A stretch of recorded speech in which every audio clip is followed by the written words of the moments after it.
നമസ്കാരം. പകൽഗാം ആക്രമണത്തിനെ തുടർന്ന് തകർന്നടിഞ്ഞ പാകിസ്ഥാൻ തങ്ങളുടെ സാമ്പത്തിക പ്രതിസന്ധി മറികടക്കാൻ തങ്ങളുടെ പക്കൽ അപൂർവ ധാതുക്കൾ ഉണ്ടെന്നും വ്യക്തമാക്കിയിരുന്നു. എന്നാൽ ആ വ്യക്തമാക്കൽ പാകിസ്ഥാന്റെ വെറും വീമ്പു പറച്ചിൽ മാത്രമായിരുന്നു എന്ന സത്യാവസ്ഥയാണ് ഇപ്പോൾ പുറത്തു വരുന്നത്. രാഷ്ട്രീയ നേട്ടങ്ങൾക്കും ആഗോള ശ്രദ്ധ നേടുന്നതിനും വേണ്ടിയുള്ള പൊള്ളത്തരം മാത്രമാണ് ഈ വമ്പൻ കണക്കുകളെന്നും ഓസ്ട്രേലിയ ആസ്ഥാനമായ ഡിറ്റക്റ്റീവ് അലർട്ട് എന്ന മൈഗ്നിങ് നിരീക്ഷണ മാധ്യമം റിപ്പോർട്ട് ചെയ്യുന്നു. അപൂർവ ധാതുശേഖരമുണ്ടെന്ന് തെളിയിക്കേണ്ട രാജ്യാന്തര തലത്തിലെ ഒരു പഠനവും നടന്നിട്ടില്ല എന്നാണ് റിപ്പോർട്ട്.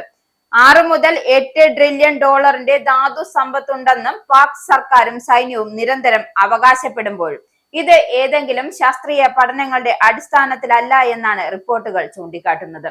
6 മുതൽ 8 ട്രില്യൺ ഡോളർ ധാതു സമ്പത്തുണ്ടെന്ന് പറയുന്ന പാകിസ്ഥാന്റെ 2020 ഔദ്യോഗിക കണക്കുകൾ പ്രകാരം ഖനന മേഖലയുടെ മൂല്യം വെറും 6.5 ബില്യൺ ഡോളർ, അതായത് 58,000 കോടി രൂപ മാത്രമാണ്. അമേരിക്കയുടെ ജിയോളജിക്കൽ സർവേ ഡേറ്റയും പാകിസ്ഥാനിലെ അപൂർവ ധാതുക്കളുടെ ഉത്പാദനവും വട്ടപൂജ്യമാണെന്നാണ് വ്യക്തമാകുന്നത്. ചില നിരീക്ഷകർ പറയുന്നതനുസരിച്ച് പാകിസ്ഥാനിൽ 1 ലക്ഷം മുതൽ 4 ലക്ഷം ടൺ വരെ റെയർ എർത്ത് ഉണ്ടാകുമെന്നാണ്.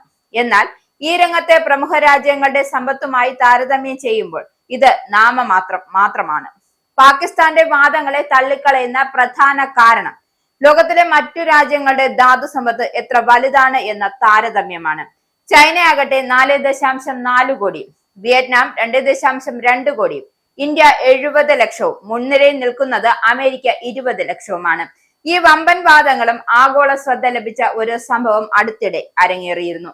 പാക് പ്രധാനമന്ത്രി ഷഹബാസ് ഷെരീഫും സൈനിക മേധാവി അസീം മുനീറും വൈറ്റ് ഹൗസ് സന്ദർശിച്ചപ്പോൾ അമേരിക്കൻ പ്രസിഡന്റ് ട്രംപിന് മുന്നിൽ അപൂർവ ധാതുക്കൾ എന്ന പേരിൽ ഒരു പെട്ടി തുറന്ന് കാട്ടിയിരുന്നു.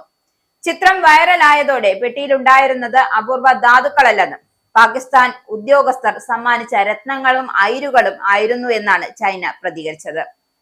ബലൂചിസ്ഥാൻ പ്രവിശ്യയിലാണ് പാകിസ്ഥാനിൽ അപൂർവ ധാതുക്കളുടെ ശേഖരമുള്ളതായി പറയപ്പെടുന്നത്. എന്നാൽ ബലൂചിസ്ഥാൻ പോരാളികളുടെ ശക്തി കേന്ദ്രമായ ഈ മേഖലയിൽ അടിസ്ഥാന സൗകര്യങ്ങൾ കുറവായതിനാൽ ഖനനം പോലും എളുപ്പമല്ല. 50 കോടി ഡോളറിന്റെ കരാറിൽ ഏർപ്പെട്ടെന്നും ആദ്യ കണ്ടെയ്നർ അയച്ചെന്നുമൊക്കെ പാകിസ്ഥാൻ അവകാശപ്പെട്ടെങ്കിലും ഈ വമ്പൻ കണക്കുകൾ ആഗോള ശ്രദ്ധ പിടിച്ചുപറ്റാനുള്ള രാഷ്ട്രീയ നാടകം മാത്രമാണ് എന്നാണ് റിപ്പോർട്ടുകൾ അടിവരയിട്ട് കാണിക്കുന്നത്. ഇസ്രായേലിന്റെ 5 സൈനിക താവളങ്ങളിൽ കനത്ത നാശനഷ്ടം. മോദി വെളിപ്പെടുത്തുന്ന ഇന്ത്യയുടെ വികസനത്തിന്റെ മയക്കുമരുന്ന് വിൽപ്പനയ്ക്കെതിരെ ശക്തമായ നടപടിയെടുത്ത് ഷാർജ പോലീസ്. അമേരിക്കയിലെ സാധാരണ മനുഷ്യരോട് കൂടിയാണ് കോൺഗ്രസിനുള്ളിൽ പങ്കുവയ്ക്കാൻ ഓപ്പറേഷൻ സിന്ദൂറിൽ ഉപയോഗിച്ച